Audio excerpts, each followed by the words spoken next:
पटना के घाट पर हम अर्घ्य देबै हे छठी मैया। पटना के छठ को बहुत नामी माना जाता रहा है शुरू से, इसीलिए और ये गीत लिखा भी मैंने ही था कि मैं दूसरे घाट पे नहीं जाऊंगी, पटना के ही घाट पे करूंगी।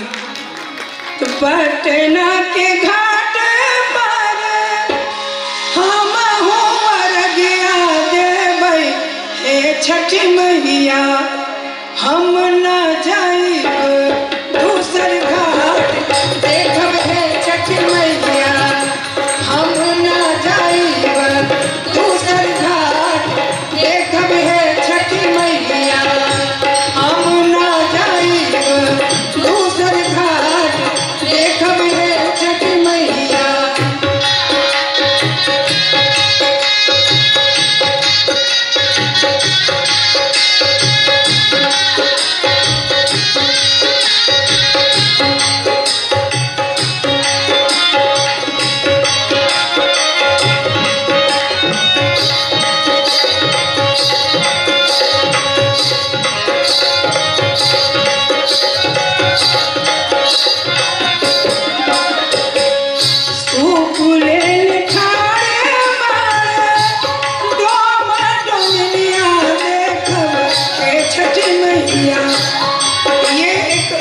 पर्व है छठ, जिसमें जाति विभेद, धर्म, गरीब अमीर, छोटा बड़ा, ऊंच नीच, हर विभेद को खत्म करके कोई भी जात, हर चूंकि सामाजिक सहयोग के साथ ये पर्व मनाया जाता है, इसीलिए इसकी चर्चा इसमें है।